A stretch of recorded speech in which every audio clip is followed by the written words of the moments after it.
সবাই যাচ্ছে কীর্তন শুনতে, কিন্তু ওই মাটি যাচ্ছে না। আমি জিজ্ঞেস করলাম, মাসিমা আপনি বসে আছেন কেন, যাচ্ছেন না কেন? আপনাকে তো 3 দিন ধরে দরজাতে দেখছি। উনি চোখের জল ফেলছেন। কেন, কি হয়েছে আপনার? বাবা, আমার 2টি ছেলে, একটা ছেলে বাড়িতে দেখতে পাচ্ছ, আর যেটা ছোট না, যেখানে নামযজ্ঞ কীর্তন হচ্ছে সেই জায়গাটা পুরনো দেওয়াল ছিল। আমার ছেলে ওখানে খেলা করছিল, দেওয়াল চাপা পড়ে ওখানে শেষ হয়ে গেছে। ওই জন্য আমি যে মা, ওইখানটাতে গেলে আমার বুকটা মুচড়ে ওঠে। এখান থেকে শুনি আমি যেতে পারি না। আমি অবাক হয়ে গেলাম। বাড়ির সবাই নতুন জামা কাপড় পরছে, সবাই কীর্তন শুনতে যাচ্ছে, কিন্তু বৃদ্ধা মা ওখানে বসে বসে কখন ছেলে মারা গেছে তার জন্য চিন্তা করছি। বাবা, সংসারে সবাই চলে যায়, সবাই কিন্তু 2-4 দিনের জন্য কাঁদে, মা চিরকালের জন্য কাঁদে। আপনাদের কাছে নিবেদন রইল, সংসারে মাকে ভক্তি করুন, মাকে ভালোবাসুন, বৃদ্ধ পিতাকে ভালোবাসুন। বাবাকে যদি ভালোবাসতে পারেন, বৃদ্ধ বাবাকে, বৃদ্ধা মাকে, সংসার দিনের পর দিন ফুলে। আমাদের বিচারটা স্বার্থপরের মতো।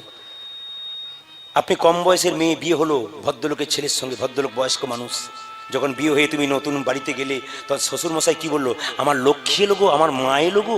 তাহলে যে আপনাকে মা এলো বলে একটা দান দিলেন, আদর করে কাছে টেনে নিলেন, সে তো তোমার সন্তান। তো তুমি মা হয়ে যদি খেতে না দিলে, তুমি তো কলঙ্কিনী হয়ে গেলে। তোমার মা নামটা তোমার কলঙ্কের জায়গায় ঢুকে গেল। কেমন মা আপনি? কথাগুলো বিচার করবেন আপনারা। সংসার থেকে যখন পুরুষ মানুষ কাজে যায়, স্ত্রী বলে সবজি নাই, আসার সময় হাটে সবজিগুলো নিয়ে এসো। মেয়ে বলে একটা ঘড়ি দেবার কথা ছিল, বাবা আজকে নিয়ে আসবে। ছেলে বলে মোবাইলটা খারাপ হয়ে গেছে, দোকানে দেওয়া আছে, বাবা নিয়ে আসবে। সবাই বলে এনো সে এনো, একজন শুধু বলে মা। কি বলে? সাবধানে যাস আর সময় মতো খেয়ে নিস। পৃথিবীতে কে বলতে পারে আপনি যাকে খেতে দিলেন না সে শুভাকাঙ্ক্ষী বসে রইল বাড়িতে? তিনি মা। আমি সবার কাছে নিবেদন রাখবো, সংসারে স্ত্রী এবং মা দুজনকে সমান ব্যবহার করুন।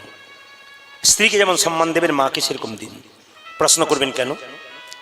একজন রক্তের বাণ বই দিয়ে, প্রাণ বিসর্জন দিয়ে তোমাকে পৃথিবীর আলো দেখিয়েছে, আর একজন নিজের মা বাবা আত্মীয় স্বজনকে ছেড়ে তোমার পাশে এসে দাঁড়িয়েছে। দুজন সমান, এদের দুজনকে সমান চোখে দেখুন। আজকে সমাজে কীর্তন শুনে কি লাভ আছে যদি আসল জায়গাটাকে ঠিক রাখতে না পারলেন? এখানে কীর্তন শুনে গেলেন, বাড়িতে গিয়ে বৃদ্ধ শ্বশুরকে আপনি খেতে দিলেন না। কীর্তন শুনে আপনার কি লাভ আছে? আপনার তো বেকার বসলেন। আপনি কি শিখলেন এখানে এসে?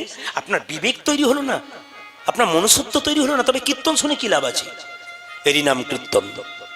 এখনই আপনারা হাসছিলেন, আনন্দ করছিলেন, কিন্তু ভক্তি এবং প্রেম যদি মানুষকে দেওয়া যায়, মানুষ স্থির হয়ে যায়। আজ আমি কতগুলো প্রেমের কথা বলবো, একটু মন দিয়ে শুনবেন। বাড়িতে যে মা বড় বড় মাছের পিস রান্না করেছে, সবার পাতে বড় বড় দিয়েছে, শেষে নিজের পাতে একটা ছোট নিয়েছে, এই তো মা। যে তোমাকে সব দিয়ে দিল, নিজে নেবার রাতে কিছু নিল না। এর দিকে তাকান, ছোট থেকে সব করেছে। তুমি যখন মায়ের পেটে ছিলে, কত দেবতার মন্দিরে কেঁদে কেঁদে বলেছে, একটি সন্তানের মা যদি হতে পারি, আমি ধনী হতে চাই না, আমি সন্তানের মা হতে চাই। যার জন্য পৃথিবীর মুখ দেখলে তুমি সেই মানুষটাকে পুজো করো। দুর্গার অষ্টমীর সময় উপবাস করে দুর্গার মন্দিরে পুষ্পাঞ্জলি দিতে যাচ্ছ, নিজের মা খেতে পায় না, বাবা ভালো কাপড় পায় না, আর পুষ্পাঞ্জলি দিতে যাইছো। মা যেন বলতে চাইছে, আসবি না আমার কাছে? কেন? মাটির প্রতিমা পুজিস রে তুই, আগে ঘরের মাকে পুজিয়ে। মাটির প্রতিমাটা পুজো করে কি লাভ আছে? ঘরের জীবন্ত দেবদেবী যদি খেতে না পাই, কি দরকার আপনার অষ্টমীতে পুষ্পাঞ্জলি দেবার? কি লাভ আপনার? আপনার ভেতরে কি জন্মালো? অসুরত্ব না প্রেম? আপনি আসল জায়গাটায় জীবন্ত দেবদেবীকে পুজো করুন, তবে আপনার জীবন সুন্দর হবে, নাহলে জীবন আপনার বেকার হয়ে যাবে। এই জায়গাগুলো ধরবেন, আপনাদের কাজে লেগে যাবে। মায়ের গর্ভে একটা সন্তান 10 মাস 10 দিন থাকতে পারে। সেই ছেলে বড় হয়ে যদি কলকাতায় ফ্ল্যাট কেনে, মা বাবার একদিনের জন্য জায়গা হয় না। কি লাভ শিক্ষার, কি দাম শিক্ষার? তাই মা দেখবেন চিরকালের জন্য কাঁদে। এখন আপনাদের কাছে আমার প্রশ্ন, খুব সুন্দর করে উত্তর দেবেন। দেহ মারা যায় না আত্মা মারা যায়? জোরে বলুন, জোরে বলুন। দেহ।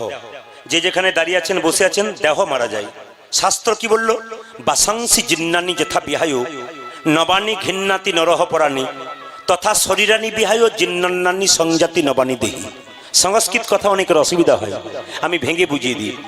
মায়েরা যে কাপড়টা পরে এসেছেন, আমি যে কাপড়টা পরেছি, আপনারা যেটা পরেছেন, যখন জীর্ণ হয়ে যাবে ওই কাপড়টা ফেলে আপনি নতুন কাপড় ধারণ করবেন।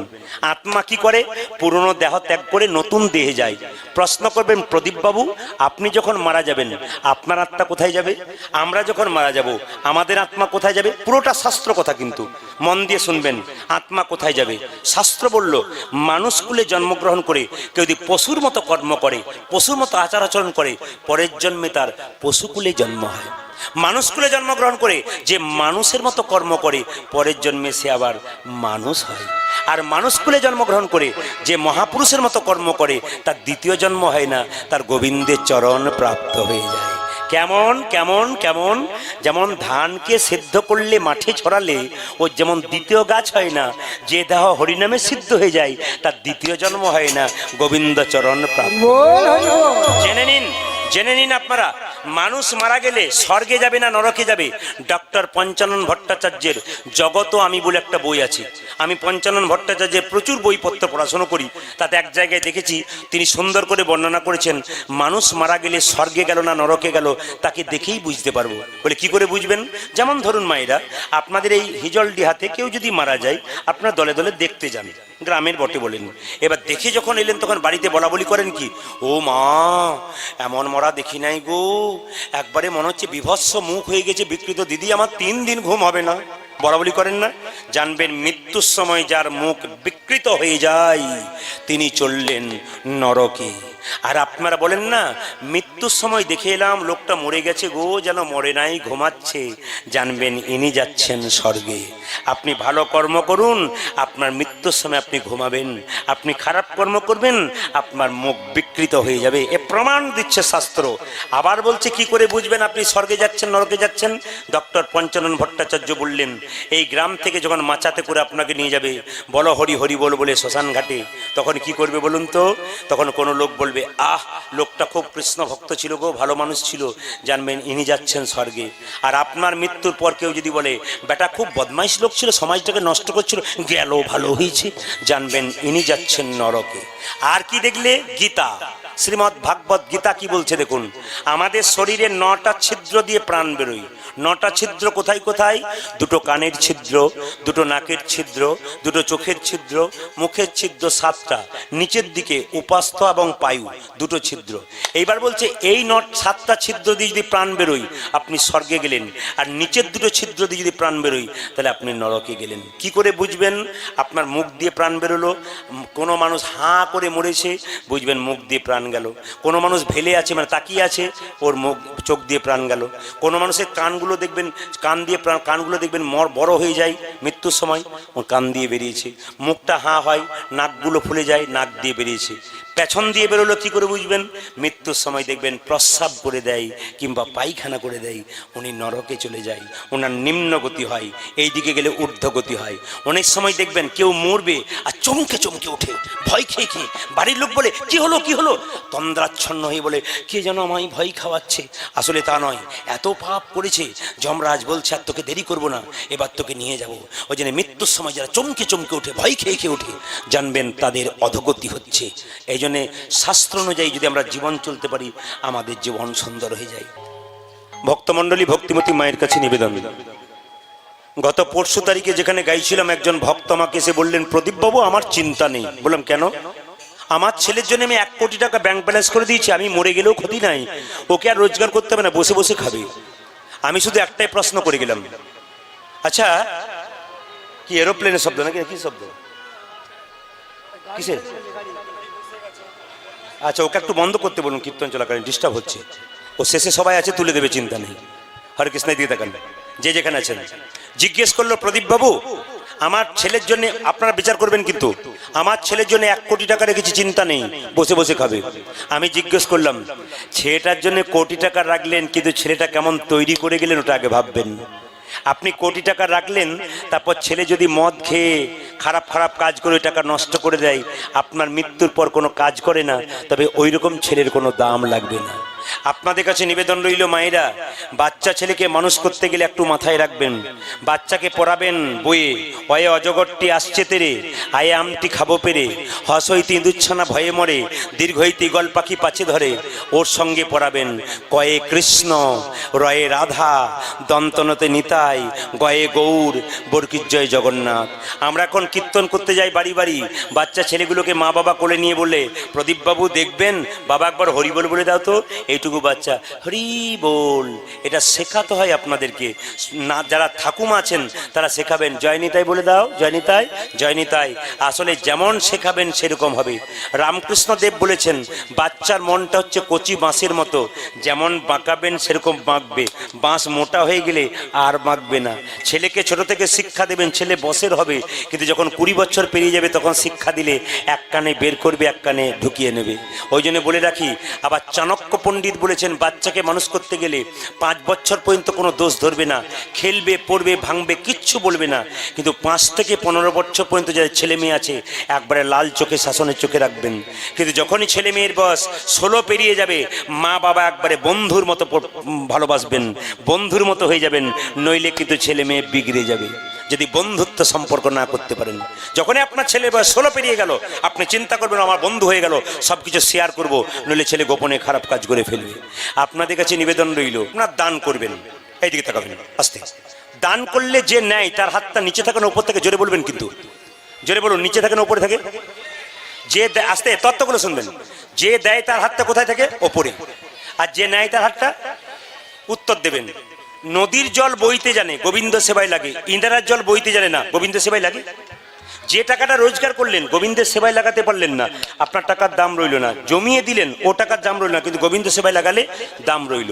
এইবার লক্ষ্য করুন মায়েরা, দানের কথা যখন বললাম তখন ছোট করে আপনাদের বলি, দান করবেন কাকে? ভিখারি এসে বলল, মা 4 দিন খাই নাই, চাল দাও, চাল দিলেন, মদ খেয়ে নিল। কোনো বৈষ্ণব এলো, মা ভিক্ষা দাও, আপনি ভিক্ষা দিলেন। বাড়িতে গিয়ে 3টে ইট পেতে একটু প্রসাদ তৈরি করে ভগবানের চরণে দিয়ে বলল, হে গোবিন্দ, এটা আমার নয়, যে দিয়েছে তার সংসারের যেন মঙ্গল হয়ে যায়। এই জন্য কাকে দেবেন? আস্তে, কাকে দেবেন? বৈষ্ণবকে দেবেন। ভালো জায়গায় দান করবেন, সৎ পাত্রে। আমাকে আবার দেখবেন, আমরা ছেলে মেয়ের বিয়ে দিই, কি লিখি? শুভ বিবাহ। দেখুন বিচার করে, শুভ বিবাহ লিখি। আচ্ছা, বিবাহটা শুভ? যে বিবাহে 25টা পাখি কাটা হয় আর 4টা ছাগল কাটা হয়, ওটা বিবাহটা শুভ হয়? রক্ত ঘেঁটে না, না, হাসলে হবে না, বিবাহ শুভ হয়। এদিকে মেয়ের যখন বিয়ের দিনে আঙুল কেটে গেল তখন বকাবকি করেন, ভালো দিনে আঙুল কাটলি, অশুভ করে দিলি। কিন্তু তোর বিয়েতে যে 4টা ছাগল কাটলাম, এত রক্ত ঘাটলাম, এদিকে কোনো, আমরা কত ভুল করি দেখুন। এই ভুলগুলোকে ঠিক করে নিতে হবে, তবে সমাজ ঠিক থাকবে। জেনে নিন আপনারা, বৈষ্ণবকে দান করবেন, মেয়ের বিয়ে দেবেন, ছেলের বিয়ে দেবেন, 7 দিন আগে বৈষ্ণবকে সেবা করান। বৈষ্ণব সেবা করার পর যদি খাবারে লবণও হয়ে যায়, জিজ্ঞেস করবেন, বাবা খাবার কেমন হলো? উনি বলবেন, খাবার বলতে নেই মা, প্রসাদ দারুণ হয়েছে, অমৃত হয়েছে, আশীর্বাদ দিলাম তোর মেয়ের বিয়েতে, তোর মেয়ের স্মৃতির সিঁদুর যেন দীর্ঘায়ু হয়ে যায়। কিন্তু যে ভগবানকে দেয় নাই, লাল গাড়িতে 4 চাকা গাড়িতে চেপে এলে খেতে এলো, 2000 টাকার প্রেজেন্টেশন দিল, খেয়ে যখন বাড়ি যাচ্ছে জিজ্ঞেস করছে, দাদা কেমন খেলেন? পোলাওটা তো ভালো হয়েছিল, বাদামগুলো পোড়া পোড়া হয়েছিল। খেলো কিন্তু বদনাম করে গেল, 2000 টাকা প্রেজেন্টেশন দিল, ওটা 2-5 মাস ভালো রইল, তারপর নিতাই গৌর হরিবল হয়ে গেল। আর বৈষ্ণব যে প্রেজেন্টেশনটা দিল, ওটা আপনার মেয়ের জীবনে নিতাই গৌর হরিবল বলে সারা জীবন রইল। এতে কৃষ্ণ ভক্ত সন্তান হলে তার কি লাভ হয়, আজ প্রমাণ পেয়ে যাবেন। আসলে আপনারা ভগবানকে কেমন ডাকেন, ভক্ত কিন্তু পরীক্ষা করে, ভগবান পরীক্ষা করে দেখে ভক্ত কেমন ডাকছে, প্রমাণ দেখুন। একদিন নারদ মুনি দেখতে পেলেন মর্তধামে এসে একজন রাজা দান করছে। হরে কৃষ্ণ মাইরা, একজন রাজা দান করছে। আপনাদের কাছে নিবেদন রইল, দান আপনারাও করেন, কিন্তু বিচার করে দান করবেন। ধরুন, আস্তে, আপনি ধরুন আপনার সামনে 3টে ভিখারি এলো, আপনি কাউকে 5 টাকা দিলেন, কাউকে 3 টাকা দিলেন, কাউকে 2 টাকা দিলেন, তা বললে হবে না। আপনি যা দেবেন সবাইকে সমানই দেবেন। যাকে 5 টাকা দিলেন সে খুব খুশি হবে, যাকে 2 টাকা দিলেন তার কিন্তু মন খারাপ হবে। এই জন্য দান করার সময় যতজনকে দেবেন সমান দান দেবেন, একটু কমও নয়, একটু বাড়তিও নয়। রাজার নাম ছিল নহুষ রাজা। বলুন রাজার নাম কি বললাম, জোরে বলুন। দাদা ভাইরা বলুন কি রাজা বললাম? নহুষ রাজা। এই নহুষ রাজা যজ্ঞ করছে, দানব্রত যজ্ঞ। তো এই যজ্ঞে সবাইকে দান করছে, চণ্ডাল ব্রাহ্মণ সবাইকে সমান। যে গরিব মানুষ তাকেও দিচ্ছে, যে ব্রাহ্মণ তাকেও দিচ্ছে। গরিব মানুষকে 500 টাকা ধুতি দিলে আবার ব্রাহ্মণটাকেও 500 টাকা ধুতি, মানে কোনো বিচার সমান, কোনো দুনমন নেই। তো নারদমুনি মনে মনে ভাবলো একবার ভগবানকে গিয়ে খবরটা দেখে দিয়ে আসি যে হে গোবিন্দ, তুমি তো ভক্ত পরীক্ষা করো, এই দেখো নহুষ রাজা দান যজ্ঞ করছে, তুমি একবার এসে দেখে যাও সে কেমন দান করছে। নারদমুনি, মায়েরা নারদকে চেনেন? জোরে বলুন। দাদা ভাইরা নারদকে চেনেন? এমন ভাবে বলছেন যেন আপনাদের পাড়ার লোক বোধ হয়। না না, নারদ তো এরকম আসতে, এই নারদের কথা বলি নাই। যে নারদ আপনার কথা আমাকে, আমার কথা আপনাকে বলে বেড়াই, এটা কিন্তু নয়। কোন নারদ? যে নারদ ভক্ত আর ভগবানের মধ্যে মিলন ঘটিয়ে দেয়, আমি সেই। আচ্ছা, নারদ কি বাজাই? গিটার। গিটার বাজায়। সেতার বাজায়, সেতার। ও যাক, বীণা। যাক, খুশি হলাম। নারদ কি বাজায়? বীণা। আচ্ছা, নারদের বাহনের নাম কি? এরোপ্লেন। বাবা, এ তো দেখছি আপনারা সব জেনেই বসে আছেন। তো নারদ কি করলো? বীণা বাজাতে বাজাতে ঢেঁকির উপরে চেপে চললো কোথায়? ভগবানকে খবরটা দেবার জন্যে। নহুষ রাজা দান করছে। তিমির বেদারি বেদারি অলোক বিহারী হরে নামের বর্ণে বর্ণে শোধা ঝদে গো। তিমির বেদারি অলোক বিহারী নামের বর্ণে বর্ণে শোধা ঝদে। তিমির বেদারি অলোক বিহারী নামের বর্ণে বর্ণে শোধা ঝদে। আর তুমি রবিদারি অলোক বিহারী নামের বর্ণে বর্ণে শোধা ঝরে। দয়াল শিরোমণি করুণার ক্ষণে তুমি দয়াল শিরোমণি করুণার ক্ষণে। দয়াল শিরোমণি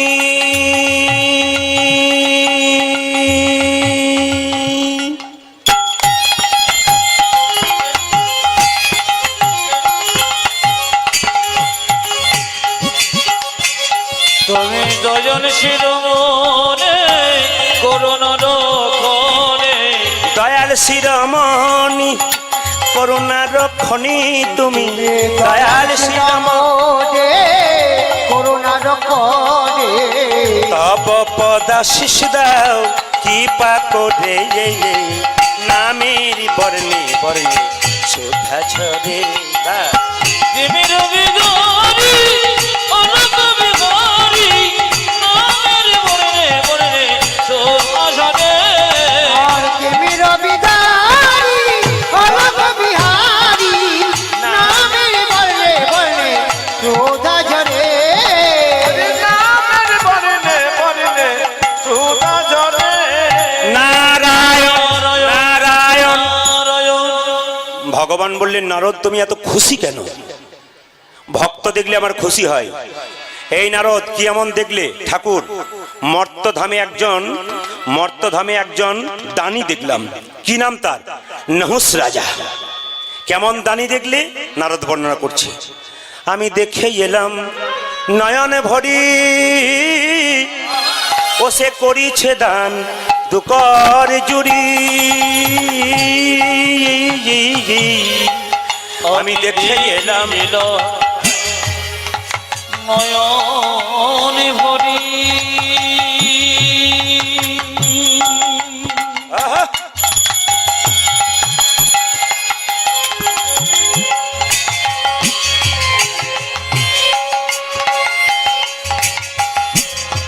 আমি দেখে এলাম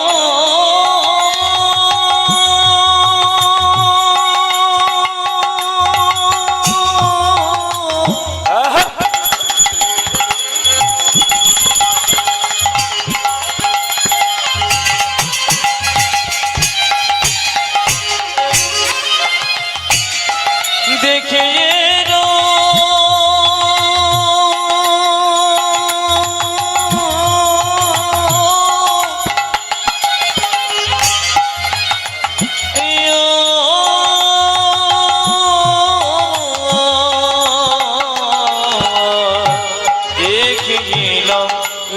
ভরি নয়ন ভরে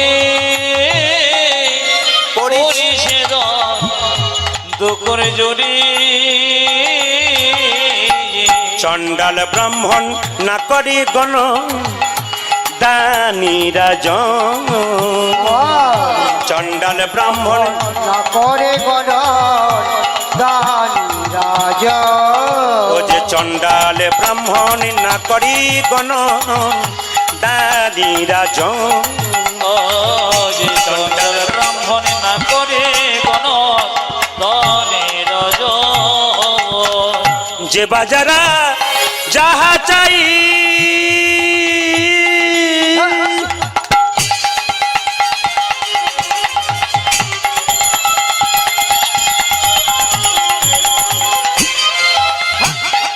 তার কাছে তাহাই পাই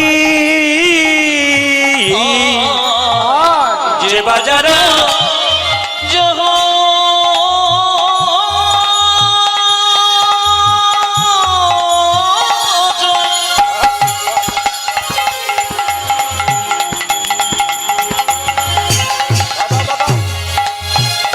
তার কাছে তাই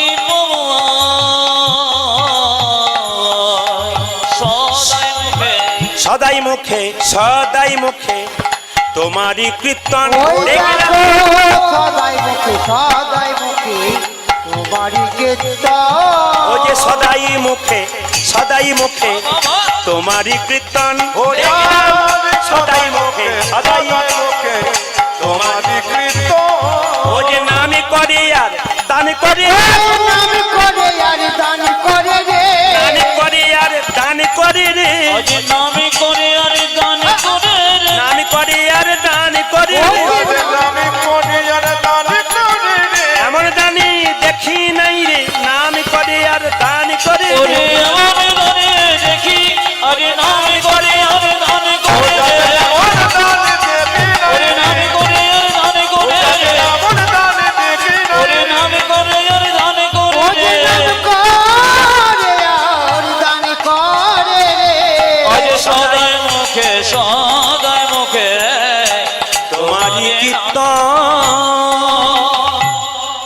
আপনি দোকানে সোনা বিক্রি করতে যাবেন স্বর্ণকার পরীক্ষা করে দেখবে এই সোনার মধ্যে খাদ আছে না সোনা আছে আপনি ভগবানকে ভক্তি সোনা দেবেন তখন ভগবানও কিন্তু একটু চেক করে দেখবে আপনাকে পরীক্ষা করে আপনার মধ্যে ভক্তিটা পাকা আছে না কাঁচা আছে এই যেমন কীর্তন শুনতে বহু ভক্ত এসছে দু চারজন দেখবেন মাস্ক নিয়ে এসছে খালি এদিক ওদিক তাকাচ্ছে তাহলে আমার লেগে গেল নাকি এই করতে করতে উনি খালি ব্যাগের মতো থুপুস থাপুস করে এখানে ওখানে করতে করতে ওর হরির দিকে মন নাই ওর অন্য দিকে মন আছে না না এই কথাটা মাথায় রাখবেন ভগবানের নামে যখন আপনি বসবেন ভগবান আপনাকে পরীক্ষা করে দেখবে কেন আপনি কতখানি আমার হয়ে বসেছেন হরে কৃষ্ণ যে যেখানে বসে আছেন তাদের কাছে নিবেদন ভগবানের নামে যখন বসবেন পাক্কা বসবেন কারণ ভগবান পরীক্ষা করবে যে তোকে যে এত সুন্দর শরীর দিলাম এত টাকা দিলাম এত গাড়ি দিলাম তা তুই আমার জন্য কতটা দিলি পরীক্ষা করতে থাকে এই জন্য ভগবান পরীক্ষা করে দেখে তাই ভগবান পরীক্ষা করার জন্য আসছেন নহুস রাজাকে তিনি কত বড় দানী তার আগে বলে রাখি আপনার বাড়িতে যখন ভিখারি দান চাইবে মা হরে কৃষ্ণ কিছু দাও আপনি যখন দেবেন তখন এক হাতে দেবেন না কিন্তু সবার কাছে নিবেদন রইল যে যেখানে কীর্তন শুনতে এসছেন মন দিয়ে শুনুন যখন দান দেবেন তখন এক হাতে দেবেন না ধরুন 1 টাকার কয়েন কাউকে দিচ্ছেন তাই তো 2 হাতে দেওয়া যায় না আপনি দেবেন কেমন করে আমার দিকে তাকিয়ে নিন এরকম ভাবে দেবেন এক হাতে ছুঁয়ে আপনি চাল দিচ্ছেন এক হাতে দেবেন না পাত্র নিয়ে আপনি 2 হাতে দেবেন শুধু দিলে হবে না সে যে হরে কৃষ্ণ নাম করে আপনাকে দানটা দিল চাইলো আপনি কিন্তু দান দেবার সময় বলবেন হরে কৃষ্ণ যদি লজ্জা করে মনে মনে বলবেন জয় নিতাই কিংবা হরে ওটা বলে দেবেন কাল থেকে যারাই ভিক্ষা দেবেন মনে মনে কিন্তু ওইটা বলতে বলতে দেবেন হরে কৃষ্ণ মানে উনাকে দিলেন না কৃষ্ণের নামে নিবেদন করে উনাকে দিলেন এটা মাথায় রাখবেন তবে হ্যাঁ আপনারা তো বহু দান দিয়েছেন পরবর্তী ক্ষেত্রে কিন্তু কাল থেকে দান করলে আপনারা করবেন না বাড়ির বাচ্চা যদি বাড়িতে বসে থাকে বাচ্চাকে দান করান কেন তাকে যদি ছোট থেকে দেওয়াতে শেখাবেন তাহলে বড়তেও আপনাকে দেবে আর যদি ছোট থেকে ওকে দেওয়াতে বন্ধ করাবেন এরকম করাবেন তাহলে বড় তো কিন্তু আপনার কাছে এরকম করেই ছেড়ে দেবে। এই জন্য যেমন তৈরি করবেন আপনি সেরকম পাবেন। লক্ষ্য করুন, নহুষ রাজার দানের কথা শুনে ভগবান নারায়ণ নারদকে বলল, নারদ তাহলে আমি একবার দেখে আসি পরীক্ষা করে কেমন দান দিচ্ছে। নারদ মুনি বলছে তাহলে চলো। বলে তোকে যাবার দরকার নেই, আমি একা যাব। ভগবান যাচ্ছেন কেমন? বৈষ্ণব ব্রাহ্মণ বালকের বেশ ধারণ করি। বৈষ্ণব এবং ব্রাহ্মণের মধ্যে তফাৎ কি? আমি বলি নাই, পণ্ডিত বলছে। ব্রাহ্মণকে প্রণাম করলে ব্রাহ্মণ ঘুরে প্রণাম করে না, কিন্তু বৈষ্ণবকে প্রণাম করলে বৈষ্ণব আবার ঘুরে প্রণাম করে। এইটাই বৈষ্ণব এবং ব্রাহ্মণের মধ্যে তফাৎ। তবে হ্যাঁ, যদি কেউ ব্রাহ্মণ হবার পরও বৈষ্ণব হতে পারে তার আবার বিরাট লাভ আছে। ভগবান আজকে দেখালেন জগতে এসে ব্রাহ্মণ বৈষ্ণব বালকের বেশ ধারণ করে নহুষ রাজার কাছে পরীক্ষা করতে আসছে। কিভাবে যাচ্ছে?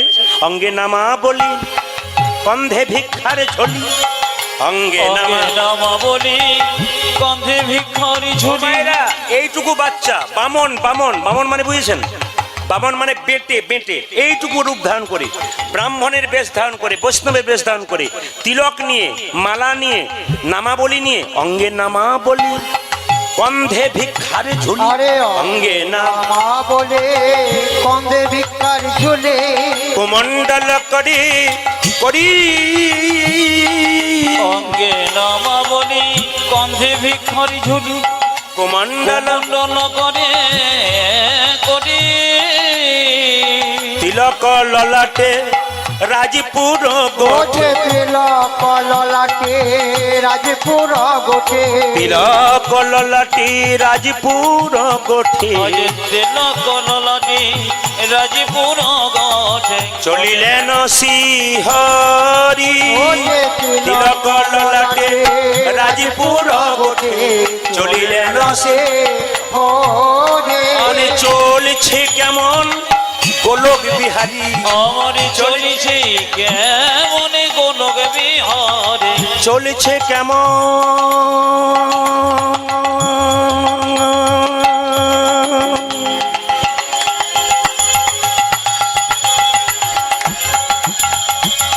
চলে যায় গো।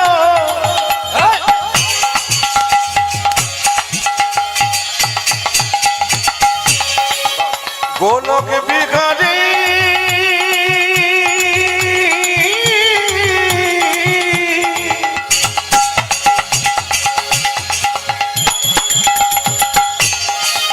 চলে যায়, চলে যায়। আমার চলছে কেমন গোলক বিহারে। ওই যে বৈষ্ণবে ব্রাহ্মণের বেশ ধরি, চলছে কেমন গোলক বিহার। আমার বৈষ্ণব ব্রাহ্মণের বেশ ধরি, চলছে কেমন গোলক বিহারী। বেশি ধরে চলেছে কেমন গোলক বিহারী। চলছে কেমন গোলক বিহারী। চলছে কেমন গোলক বিহারী। চলিলেন হরি। আপনারাও কিন্তু তিলক দিতে পারেন। ব্রাহ্মণ বৈষ্ণব ভগবান যেমন দিলেন তিলক, আপনার তিলক দিতে পারেন। যে যেখানে বসে আছেন মন দিয়ে শুনবেন। আমাদের সবচাইতে হিন্দুদের লজ্জার ব্যাপার, আপনাদের বাঁকুড়া জেলার কথা বলি নাই, আমি আমার জেলাতে বিভিন্ন জায়গাতে দেখেছি, যদি কোনো একজন মা বা বাবা একটু তিলক মালা নিয়ে বাড়িতে কীর্তন করে হাত তুলে তুলে, পাশের বাড়ির লোকগুলো সব পাঁচির থেকে দেখে আর বলে, বাবা দেখ কত বড় ভক্ত হলো, ওর বাড়িতে বোধহয় ভগবান আগে আসবে। মানে ঠাট্টা করার জন্য আমরা তৈরি হয়ে আছি আর কি। এই জন্য হিন্দু সমাজ দিনের পর দিন পিছোচ্ছে, হিন্দু সনাতন ধর্ম দিনের পর দিন নিচের দিকে নামছে। মায়েরা সাবধান থাকবেন। যত পণ্ডিত দেখতে পাবেন সব চায়ের দোকানে দেখবেন, কিছু মনে করবেন না। যত পণ্ডিত দেখবেন সব চায়ের দোকানে বসে থাকে। কেন? চায়ের দোকানে আপনি যত রকমের মানে আলোচনা আছে, সব এক কাপ করে চা খাবে আর বুদ্ধি গোজাবে দেখবেন। ওই যে চায়ের দোকানে পণ্ডিতের সংখ্যা বেশি হয়। না না, আপনাদের এই জায়গার জন্য বলি নাই, অন্য জায়গার জন্য বললাম আর কি। তো সব জায়গাতেই আছে নাকি? আচ্ছা, এইদিকে তাকাবেন, মন দিয়ে শুনে নেবেন কথাগুলো। বলছে তিলক আপনি করতে পারবেন কি করে? তুলসী মন্দিরে যখন গাছে জল ঢালবেন, তখন গাছে জল ঢালার পর যে তুলসী গাছের নিচে মাটিটা রয়েছে, আপনি এই আঙুলটা করে তিলকটা নেবেন। যে যেখানে বসে আছেন এই আঙুলটা করে তিলকটা নেবেন। প্রশ্ন করবেন, এই আঙুলটা হচ্ছে বৃদ্ধাঙ্গুষ্ঠী, এটা তর্জনী, এটা মধ্যমা, এটা কি, এটা কি, এটা কি অনামিকা, এটার নাম কি কনিষ্ঠা। তো প্রশ্ন করবেন প্রদীপ বাবু এই আঙ্গুলটা দিয়ে কেন নেবো, অন্য আঙ্গুলে নেবো না কেন? যারা গুরুমন্ত্র নিচ্ছেন তারা সবাই জানেন গুরুমন্ত্র ভজনা হয় এই আঙ্গুলটা দিয়ে শুরু হয়। দেখবেন আপনারা যারা গুরুমন্ত্র নিচ্ছেন দেখবেন এই আঙ্গুল থেকে শুরু হয়। এটা অনামিকা মানে এর নাম নেই তা নয়, এটা ভগবান বিষ্ণুর আঙ্গুল। যখনই তুলসী পাতা গোবিন্দের চরণে দেবেন তখন এই আঙ্গুলটা করে ধরে দেবেন, কিন্তু আমাকে এরকম করে দিই, কিন্তু এই আঙ্গুলটা লাগাতে হবে। বাতাসা দেবেন এই আঙ্গুলটাতে দেবেন। তুলসী মঞ্জুরি ভগবানের চরণে দিতে নেই, ভগবানের মাথায় দিতে হয়। অনেকের ইচ্ছা হয়, একজন আমাকে প্রশ্ন করলো প্রদীপবাবু আমার খুব ইচ্ছা হয় ভগবানের মাথাতে একটা সোনার মুকুট পরাবো, গরিব মানুষ পরাতে পারি না। শাস্ত্র প্রমাণ দিয়েছে সোনা কিনবার যদি ক্ষমতা না থাকে তাহলে তুলসীর যে মঞ্জুরিটা রয়েছে না, ওই মঞ্জুরিটাকে তুলে ভগবানের মাথায় দিন, সোনার মুকুটের সমান হয়ে যায়। বৈষ্ণব জগতে প্রতিটি কথা মানুষকে দেখিয়ে দিয়েছে, এইভাবে করলে কিন্তু কাজ হয়ে যায়।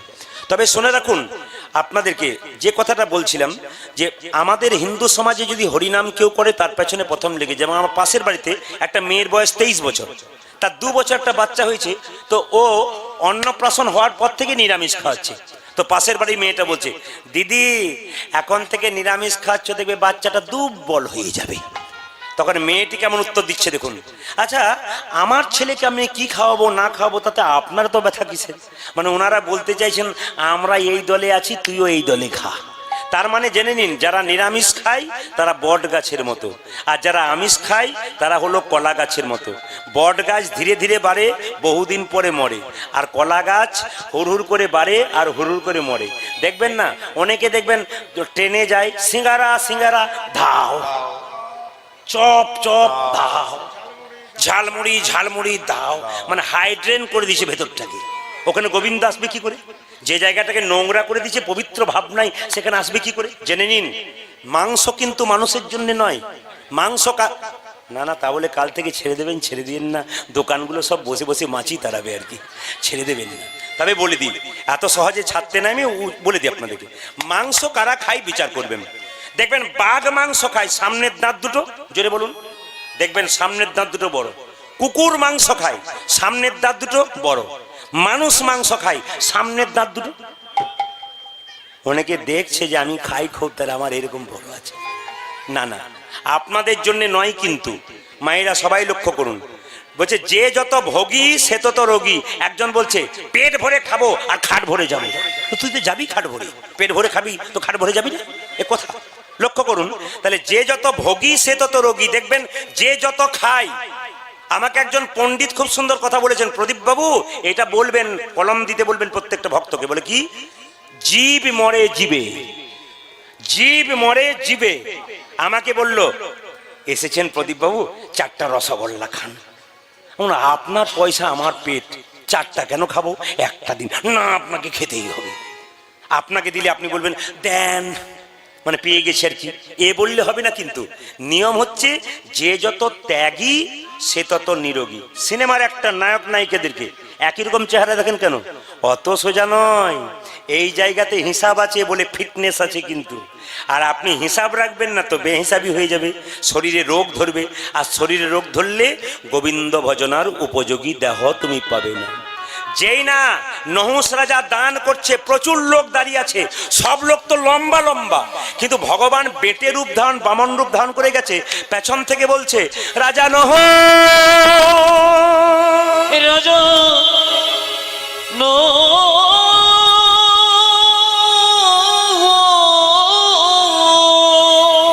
রাজা বলে কথা, তাকে যদি কেউ নাম ধরে ডাকে চমকে যাবে না? ভগবান মনে মনে ভাবলো আমাকে তো তুমি দেখতেই পাচ্ছ না, সবার শেষে দাঁড়িয়ে আছি বেটে হয়ে, তাই আমি যখন তোমার নাম ধরে ডাকবো তখন তো তুমি চমকে যাবে, একবার আমাকে দেখার চেষ্টা করবে। তাই ভগবান ডাকলো রাজা নহ।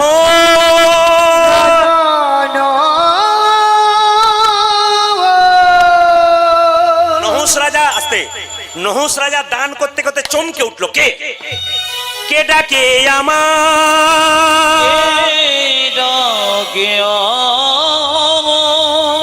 রাজা নহুষ দান বন্ধ করে থরথর করে কাঁপছে। মন্ত্রী পাশ থেকে বলল রাজা তুমি থরথর করে কাঁপছো কেন? রাজা নহুষ কেঁদে কেঁদে বলে, ওগো মন্ত্রী, এতদিন আমাকে সবাই ডেকেছে আমার নাম ধরে, কিন্তু এ কে এমন করে ডাকলো? আমার হৃদয় মন সব শিহরণ দিয়ে দিল। আমার বারবার কেন মনে হচ্ছে আমি তার চরণে গিয়ে পড়ি, একবার তাকে দেখতে পাই। কোথায় তুমি? কে ডাকে আমার? কে আমার? কাছে এসো, তুমি কাছে এসো। এলো ভগবান, এইদিকে তাকাবেন। সামনে দাঁড়ালো এইটুকু বেটে বেটে, ব্রাহ্মণ বেশ ধারণ করে, বালক ব্রাহ্মণ। কি চাও তুমি? দান চাই।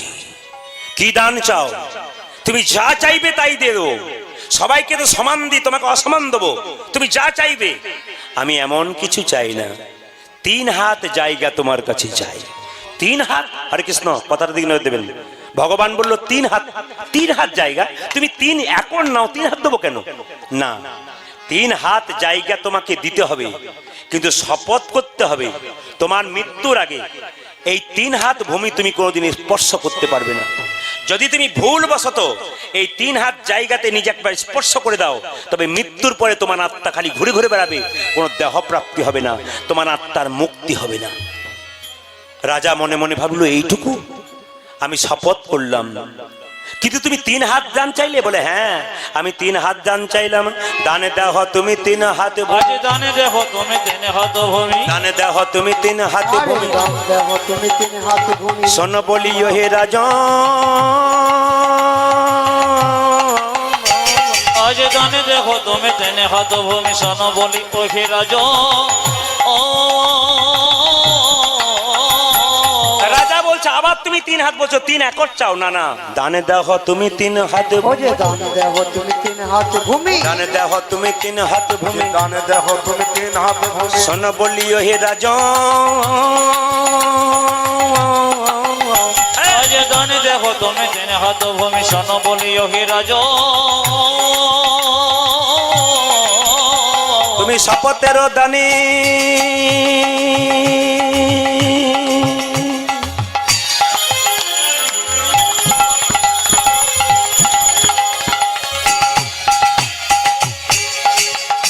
তুমি শপথের দানি রাখিও সম্মান, জানিবে জগৎ জনি, আজ জানিবে জগৎ জনে, জানিবে জগৎ, কত জনে আজ জানিবে জগৎ জনে। জানিবে জগৎ জনি। এই, তোমাকে 3 হাতে দিতে হবে। 3 হাতে ভূমি করহ প্রদান, 3 হাত ভূমি করহ প্রদান, 3 হাতে ভূমি করহ আজ প্রদান। 3 হাতে ভূমি করহ প্রদান। যদি বা না দাও এ দানে আমারে, যদি বানা দাও এ দান আমারে। যদি বা না দাও এ দানে আমারে, তুমি যদি বানা দাও এ দানে আমারে। চলিয়া যাইব আপন আগারে, চলিয়া যাইব আপন আগারে। চলিয়া যাইব আপন আগারে। চলিয়া যাইব আপন আগারে। সবারে কহিব দানের কথা, না রাখিলে তুমি শপথ কথা। না না না, মহারাজ, দেহ দান, দেহ দান, আজ দেহ দানে দেহ দান, দেহ দান, দেহ দান। ও আজ দেহ দান, দেহ দান। 3 হাত ভূমি করহ প্রদান, দেহ দান, দেহ দান। 3 হাত ভূমি করহ প্রদান। দেহ দান, দেহ দান। মাইরা, দান করতে হবে 3 হাত ভূমি, আর 3 হাত ভূমি স্পর্শ করতে পারবে না। মহারাজ নহুষ বলল, আমি কথা দিলাম বালক ব্রাহ্মণ, তোমাকে 3 হাত জায়গা দিলাম, এবং এত এত মানুষের সামনে শপথ করলাম, তোমার সামনে শপথ করলাম, মৃত্যুর আগে ওই 3 হাত জায়গা স্পর্শ করব না। যদি আমি স্পর্শ করে দিই, মৃত্যুর পরে আমার আত্মার মুক্তি হবে না। সবাই মিলে হাত তুলে আমার সঙ্গে গাইবেন। আজ থেকে কিন্তু ওই নহুষ রাজা দান দেবার পর এই গানটা গাইতে লাগলেন। সবাই গাইবেন। কৃষ্ণ কেশব। কে যে সব। নহুষ রাজা মনে মনে ভাবছে, আমি ওই জায়গায় স্পর্শ করব না, দান দিয়ে দিলাম, খুব খুশি হলো, কিন্তু আমি এই গানটা গাইবো। ভক্ত মানুষ গাইছে, সবাই গাইবেন। কৃষ্ণ কেশব। কে যে সব। আপনারা কিন্তু তালি দেবেন, কারণ আপনারা যে ক্যামেরা দেখতে পাচ্ছেন মা মনসা চ্যানেল, আপনারা দেখবেন প্রদীপ পাল মা মনসা চ্যানেল সার্চ করবেন, প্রচুর গান পাবেন। ওই মা মনসা চ্যানেল কিন্তু লাইভ দিচ্ছে আপনাদেরকে, আপনারা কেমন তালি দেবেন সেটা কিন্তু উঠে যাবে। 10 দিন পর গানটা যখন ইউটিউবে ছাড়া হবে তখন বলবেন দেখ আমি দিয়েছিলাম তুই দিস নাই, তোর হাতটা উঠে নাই। ওই জন্য সাবধান থাকবেন সবাই। কৃষ্ণ কেশব কৃষ্ণ কেশব সুধা মাখা এই নাম, হরি নাম মধু মাখা এই নাম। উলধ্বনি হরে কৃষ্ণ কেশব কৃষ্ণ কেশব শোধব গয়েন, হরে নাম মধুমগ এই আপনারা দুঃখ করে গাইবেন, আনন্দ করে গান, সারা জীবন আপনার আনন্দে যাবে। সবাই কৃষ্ণ কেশব কৃষ্ণ কেশব সুধা মাখা এই নাম, হরে নাম মধু মাখা এই নাম নাম নাম নাম। হরে কৃষ্ণ কেশব কৃষ্ণ কেশব সুধা মাখা হে রাম, হরে নাম মধু মাখা হে নাম। যাত্রা ফাংশন হলে তালি দেখবেন তখন জোরে জোরে হয়, কিন্তু হরিনামে তালি নরম হয় কেন? আসলে কৃষ্ণ ভক্তরা কেমন হয়? নরম হয়। কেমন নরম হয়? যেমন 32টা দাঁত আর একটা জিভ। জীবকে জিজ্ঞেস করছে একজন লোক, আচ্ছা জীব 32 জন দাঁতের কাছে তুই থাকিস কি করে? জীব বলল আমি নরম বলেই কোনো রকমে টিকে আছি। ওই জন্য কৃষ্ণ ভক্ত যারা হয় তারা নরম হয়, কিন্তু খুব নরম হলে হবে না। রামকৃষ্ণ ঠাকুর আপনাদের বলেছেন, কি বলেছেন? যে কামড়াতে পারবি না পারবি, মাঝে মাঝে ফোঁস করতে ছাড়বি না। এই জন্য লক্ষ্য করুন, একদিন দাঁত 32টা জীবকে বলতে লাগলো, এ জীব আমরা 32 জন, তুই একজন, ইচ্ছা করলে টুকরো করে কেটে কেটে ফেলে দেবো। জীব কিন্তু চুপ করে আছে, তো নরম দেখছে পারবে না। তো জীব একবার মনে মনে রামকৃষ্ণ দেবের কথাটা স্মরণ করলো, ফোঁস করবো কামড়াবো না, কিন্তু ফোঁস করবো। যখন বারবার দাঁত বলছে এই ইচ্ছা করলে তোদের 32 টুকরো করে দেবো, জীব তখন বলছে বেশি বাড়াবাড়ি করিস না, এমন একটা কাজ করব না 32 জনকে এখান থেকে সরিয়ে দেবো। দাঁত বলছে কি করে পারবি? বলছে কোনো একটা লোক রাস্তা দিয়ে যাবে, এমন গাল দেবো এক চড়েই 32 জন ঝরে পড়ে যাবে। তা এই জন্যে আপনারা নিতাই গৌর হরি বল, ফোঁস ফোঁস করতে হয়। হ্যাঁ, ফোঁস না করলে কিন্তু কামড়াবেন না, কিন্তু মাঝে মাঝে সব সময় ফোঁস করবেন না, মাঝে মাঝে ফোঁস করবে। হাত তুলুন। কৃষ্ণ কেশব কৃষ্ণ কেশব সুধা মাখা এই নাম, হরি নাম মধু মাখা এই নাম নাম নাম। উলধ্বনি হরে কৃষ্ণ কেশব কৃষ্ণ কেশব সুধা মাখা এই নাম, হরি নাম মধু মাখা এই নাম। দাঁড়ান দাঁড়ান দাঁড়ান, যদি এখানে স্বামী স্ত্রী কেউ এসেছেন খুব প্রেম সে তালি দেবেন, তাহলে আপনাদের একটা গন্ডগোল হবে না, কি জীবনে কোনোদিন ঝগড়া আপনাদের হবে না। বলে দিয়ে যায় হ্যাঁ হ্যাঁ, অনেকে মনে মনে আচ্ছা আপনাদের ঝগড়া হবে না, একটি কাজ করতে বলবো, পারবেন তো? না বাদ দিয়ে দেবো। মায়েরা বলছেন বলুন বলুন, ওই জন্য তো কীর্তন শুনতে আসা। যত গন্ডগোল তো ওনার সঙ্গে, বাকি কারো সঙ্গে নাই। না না, এই দিকে তাকাবেন, যার সঙ্গে অভিমান করা যায় তার সঙ্গে প্রেম করা যায়, ওই লোকটার সঙ্গে ঝগড়া করা যায়, আবার ওই লোকটা 10 দিন না থাকলে মন বড় খারাপ হয়ে যায়। না, এটা সংসারের নিয়ম আর কি। তবে বলে রাখি মায়েরা, স্বামী স্ত্রীর সম্পর্কটা পাখির মতো, খুব যুক্তি দিয়ে শুনবেন, স্বামী স্ত্রীর সম্পর্কটা পাখির মতো, খুব চেপে ধরবেন মারা যাবে, হালকা করে ধরবেন উড়ে যাবে, যত্ন করে ধরবেন চিরকালে একই রকম থাকবে। এই জন্য স্বামী স্ত্রীর সম্পর্ক। তবে হ্যাঁ আসতে, তবে হ্যাঁ স্বামী আসতে, তবে হ্যাঁ স্বামী স্ত্রী, কোন স্বামী স্ত্রী সুখী বলুন তো? কোন দম্পতি সুখী? যার স্ত্রী বোবা আর যার স্বামী কালা, তার নাই কোনো যা আছে। দেখবে ভাই কি বলেছে দেখুন, একদম ঠিক। মানে ওনারা বলছেন এতদিন পরে আপনি আমাদের হয়ে বললেন, কেউ বলে না। না না, বলবো তো। এই জায়গাটা ঠিক না হলে ভজন কি করে হবে? সবাই মিলে হাত তুলুন। কৃষ্ণ কেশব কৃষ্ণ কেশব সুধা মাখা এই নাম, হরি নাম মধু মাখা এই নাম নাম নাম নাম। হরে কৃষ্ণ কেশব কৃষ্ণ কেশব শোধব এই নাম, হরে নাম মধুমগ এই নাম। এই নাম জপ হলো আপনারি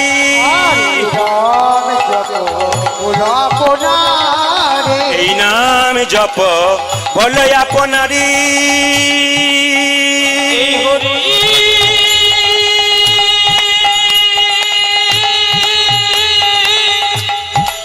প্রেম সনিতাই গৌর হরি বল।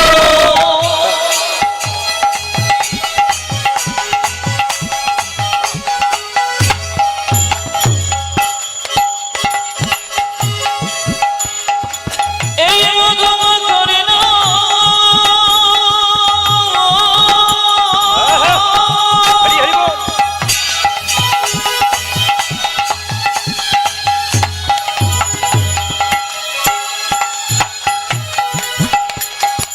এই নামে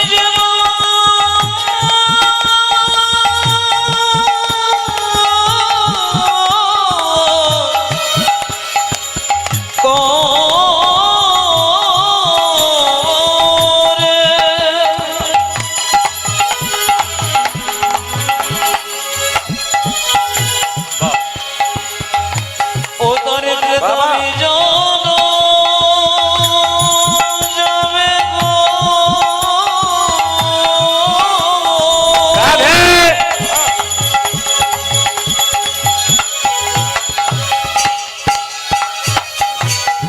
যাবে গো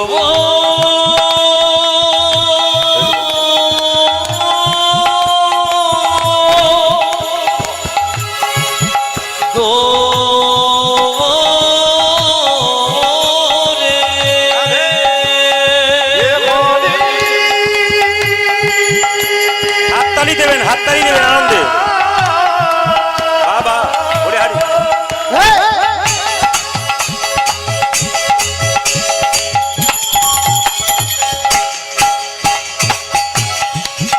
যে মধুমাখা কৃষ্ণ না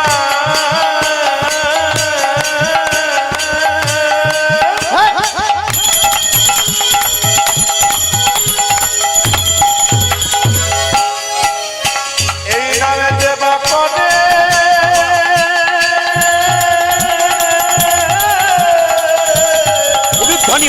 উলুধ্বনি বাহ।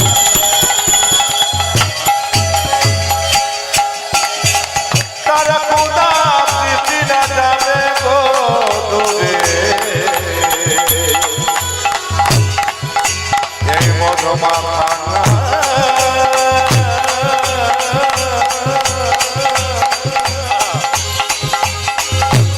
এই সুদামাখা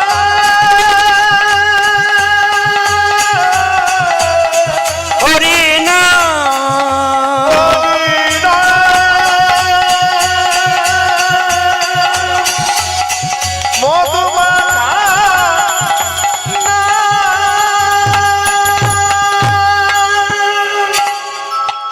জোরে বলুন রাধা রানী কি যত আপনাদের পাওয়ার কমবে তত আমার গান কমবে পাওয়ার বাড়লে গান বাড়বে রাধা রানী কি ইচ্ছা আছে দেখছি শ্যাম সুন্দর কি মদন মোহন কি হরিবাসর কি সাধুগুরু বৈষ্ণব কি নহুস রাজার বয়স হয়ে গেল আস্তে আস্তে তার ছেলে যজাতিকে দায়িত্ব দিল আস্তে যজাতিকে রাজ্যে বসালো রাজা করে একটি মাত্র ছেলে নহুস রাজার তাকে রাজ্যে বসালো কিছু মনে করবেন না এখন যারা সুন্দর চেহারা আছে কম বয়স আছে তারা এই বয়সটাকে দেখে কেউ ভাববেন না যে আপনার এই বয়সটা চিরকাল থাকবে হরে কৃষ্ণ চিরদিন কাহারও সমানে নাহি যায় কথাগুলো শুনবেন দামি কথা মায়েরা কোনো মাকে দেখতে পাই আমি আপনাদের এখানে যেন বলি না বিভিন্ন জায়গাতে কোনো মাকে দেখি খুব কালো রং কিন্তু বাড়িতে গিয়ে এই দিকে তাকান না না নারায়ণ লক্ষ্মীকে বলছে লক্ষ্মী এত সুন্দর দেওয়ালটা দিলাম তার বাবা চুনকাম করছে যতই চুনকাম করুক ধুয়ে দিলে কিন্তু আমি যে রংটা দিয়েছিলাম সেইটাই থাকবে উপায় নাই চুনকামটা দেখে কেউ ভুলে যাবেন না নইলে ঠকবেন আপনাদের কাছে নিবেদন রইল গোবিন্দ যা দিয়েছে ওটাকে সুন্দর করে রাখার চেষ্টা করতে হবে গোবিন্দের নামে যেমন বিশ্ব সুন্দরী হয় পেপারে আপনারা দেখেছেন বিশ্ব সুন্দরী মানে এই নয় যে সে দেখতে বিশ্বের সবচাইতে সুন্দরী তা নয় তাই সুন্দরী তো বটে তার সঙ্গে গুণাবলীগুলো সুন্দর থাকে একটা ছেলে বা একটা মেয়ে দেখতে সুন্দর হলে বলে হবে না, শ্যামল ফুল দেখতে সুন্দর, কিন্তু তার কি হয়, একেবারে নিতাই গৌর হরিবোল হয়ে যায়, কোনো কাজেই লাগে না। এই জন্য বলে না, জামাই করব কিছু করতে হবে, শ্যামল ফুলের মতো করলে হবে না। আপনাদেরকে বলে রাখি, নহুষ রাজার আস্তে আস্তে বয়স হলো, আপনাদের বয়স হবে।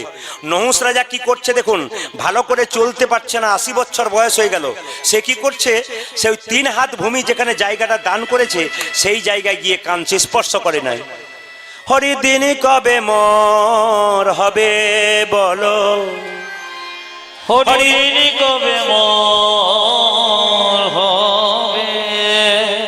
এই যে গানটা আমি গাইছি, যতজন এখানে বসে আছেন তারা শুনে রাখুন। এই গান আপনাদের গাইতে না হোক, অনুভব করতে হবে। এই যে সংসার করলেন, ছেলের জন্য মেয়ের জন্য এত করলেন, শেষ বয়সে যার জন্য আপনি এত করলেন, শেষে কিন্তু আপনি বোঝা হয়ে দাঁড়াবেন। এই জন্য বোঝা কিন্তু সংসারে, যারা বয়স হয়ে যাচ্ছে তারা সংসারে বোঝা হয়ে যাচ্ছে। কিন্তু পুত্র সন্তান, কন্যা সন্তান যদি ভালো জন্ম দেওয়া যায়, শুধু টাকা রোজগার করার মেশিন তৈরি করবেন তা নয়, বিবেকবান সন্তান তৈরি করুন। দেখবেন শেষ বয়সে অন্তত দুটো খাবার জন্য কারো দরজায় যেতে হবে না। নহুষ রাজা আমার একটা সন্তান তৈরি করলো, যজাতি, পিতৃভক্ত, মাতৃভক্ত। নহুষ রাজা গাইছে, বয়স হয়ে গেছে। হরিদিন কবে মোর হবে বলো, হরিদিন কবে মোর হবে। আমি আশায় আশায় বসে রইলাম, তোমার দেখা পাবো কবে বলো, দিন কবে মোর হবে দোজো, হরিদিন দিন কবে মোর হবে। একজন কৃষ্ণ ভক্ত যদি 10 বছর বাঁচে তার লাভ আছে, কিন্তু একজন কৃষ্ণ ভক্ত না হয়ে পাষণ্ড লোক 100 বছর বাঁচলে সমাজের নষ্টের কথা আছে। বলবেন কেন? 10 বছর যদি একজন কৃষ্ণ ভক্ত বাঁচতে পারে মায়েরা, তবে আরো 100টা কৃষ্ণ ভক্ত সন্তান জন্ম দিয়ে যাবে, আরো 100টা ভক্ত তৈরি করে দিয়ে যাবে। আর যদি অভক্ত পাষণ্ড জন্ম নেয়, ও হাজার হাজার অভক্ত তৈরি করে দিয়ে চলে যাবে। এই জন্য জন্ম যদি নিতে হয়, কৃষ্ণ ভক্ত হয়ে জন্মদিন, মৃত্যুর আগে অন্তত আরো 10টা কৃষ্ণ ভক্ত তৈরি করে যাবে। নহুষ রাজা কাঁদছে, আসা যাওয়া ভবের মাঝে প্রভু তোমায় ডাকা হলো না, যা চাইব বলে ভেবেছিলাম চাওয়া হলো না, হরি দিন কবে মোর হবে। দেখুন কি বলছে, আসা যাওয়া ভবের মাঝে প্রভু তোমায় ডাকা হলো না, যা চাইব বলে ভেবেছিলাম চাওয়া হলো না, হরি দিন কবে মোর হবে, হরি দিন কবে মোর হবে। বাবা, বৃদ্ধ যখন সংসারে বয়স হয়ে যায়, বৃদ্ধারা যখন বয়স হয়ে যায়, আপনার কাছে এক থালা খায় না। একটা বাচ্চা ছেলে যেমন এক মুষ্টি খায়, আপনার বাড়ির বৃদ্ধ বাবা মা এরা কিন্তু এক মুষ্টি খেতে চায়। ওই বাবা মাকে আপনারা বঞ্চিত করবেন না, কিছু দেবেন। কেন? ওরা এইটুকুতেই খুশি হয়ে যায়। যত বয়স হয় তত দেখবে নিজেই বলে, আর বেঁচে থেকে কি লাভ আছে, চোখে দেখতে পায় না, কানে শুনতে পায় না, কে কি বলে বুঝতে পারি না, পায়ে চলতে পারি না, এবার সংসারের বোঝা হয়ে যাব। যজাতির বাবা নহুষ রাজা কাঞ্ছার বলছে, পার কর হে তুমি পারের দয়াল হরি, পার কর হে পারের দয়াল, তুমি পারের কর্তা, তুমি পারের কর্তা নিয়ে বার্তা, আমি তোমার চরণ কাঙ্গা, পার কর হে পারের দয়াল। লক্ষ্য রাখবেন, লক্ষ্য রাখবেন। এই গানটি গাইতে গাইতে নহুষ রাজা বুঝতে পারে নাই, আমার দিকে তাকান, 3 হাত জায়গাতে স্পর্শ করে দিয়েছে। আর যেই না স্পর্শ করেছে আকাশবাণী হলো, রাজা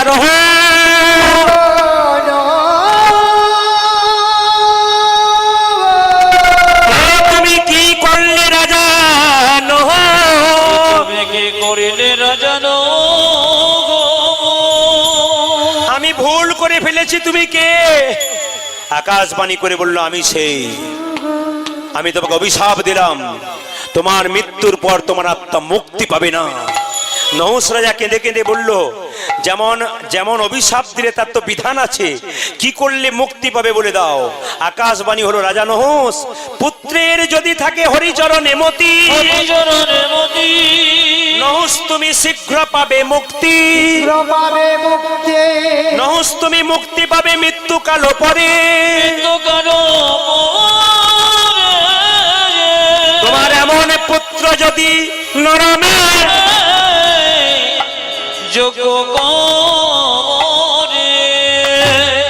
কৃষ্ণ ভক্ত সন্তানের দরকার আছে, তবে পিতা উদ্ধার হয়ে যায় ধীরে। যখনই মারা গেল নহুষ রাজা, মৃত্যুর আগে নহুষ রাজা যজাতিকে বললেন, যজাতি কি, এই দেখ আমি 3 হাত জায়গায় স্পর্শ করেছি। আকাশবাণী হলো, পুত্রের যদি থাকে হরিচরণে মতি, পুত্র যদি শেষে নরমের যজ্ঞ করতে পারে, তুই যদি আমার মৃত্যুর পরে নরমের যজ্ঞ করতে পারিস, আমার আত্মা মুক্তি পাবে। ছেলেটা কেমন দেখুন, বাবার হাতে পা দুটোকে দিয়ে কেঁদে কেঁদে বলল, বাবা কথা দিলাম, কি পিতার আদেশ যদি পালন না করিতে পারি, জ্বলন্ত অনলে আমার প্রাণ দিব ডারি।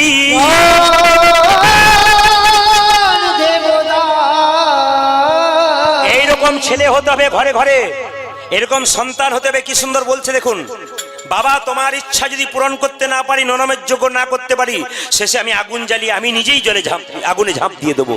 পিতা স্বর্গ পিতা ধর্ম পিতা হি পরমন্তপ পিতরি পিতিমা প্রিয়ন্তে সর্বদেবতা। নহুষ রাজা মারা গেল, আস্তে নহুষ রাজা মারা গেল, আমরাও মারা যাব। যজাতি মারা গেল, কিন্তু মৃত্যুটা এত সুন্দর হলো, এরকম শুয়ে আছেন। বাবার শেষকৃত্য সম্পন্ন করে যজাতি চলে গেলেন গুরুদেবের কাছে। গুরুদেব, আমার বাবার মৃত্যুর পর আত্মার মুক্তি পাবে না, নরমের যজ্ঞের বিধান বলে দাও, কিভাবে নরমের যজ্ঞ করব। শাস্ত্রের বিধান শুরু করলেন গুরুদেব। শোন যজাতি, তোর বাবার নরমের যজ্ঞে কি করবে জানিস? 80 লক্ষ মুনি চাই করতে সম্ভাষণ। আজি 80 লক্ষ মনে চাই করিতে সম্ভাষণ। 80 লক্ষ মুনি চাই করতে সম্ভাষণ।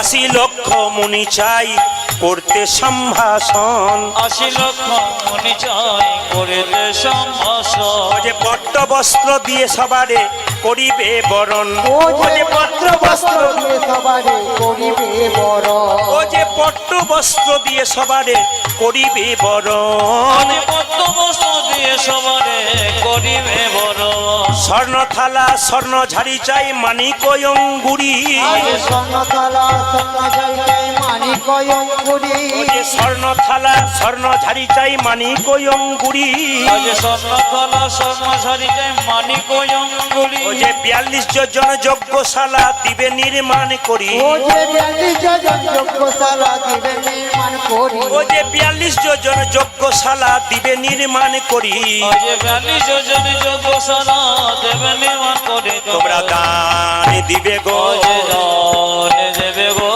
দান দিবে গো, দান দেবে গো, ও যে লক্ষ লক্ষ স্বর্ণ ও মুদ্রা, যে দান দেবে গো, লক্ষ লক্ষ স্বর্ণ ও যে মুদ্রা, দান দেবে গো, ও যে লক্ষ লক্ষ স্বর্ণ মুদ্রা, দান দেবে গো, ও যে 42 জন যজ্ঞশালা দিবে নির্মাণে করি ও যে 42 জন যজ্ঞশালা দেবে নির্মাণ করি ও যে 42 জন যজ্ঞশালা দিবে নির্মাণে করি হাই হাই 42 জন যজ্ঞশালা দেবেন মনে করে অষ্টম গর্ভের অষ্টম বর্ষের দ্বিজেরও সন্তান আরে অষ্টম গর্ভে দ্বিজেরও সন্তান ও যে অষ্টম গর্ভের অষ্টম বর্ষের দ্বিজেরও সন্তান অষ্টমে গর্ভে অষ্টম বর্ষে দ্বিজেরও সন্তান ও যে হইবে সে কৃষ্ণ বরণ নাম সংকৃত ও যে হইবে সে কৃষ্ণ বরণ নাম সংকীর্তন ও যে হইবে সে কৃষ্ণ বরণ নাম সংকীর্তন হইবে সে কৃষ্ণ বরণ নামে সংকীর্তন।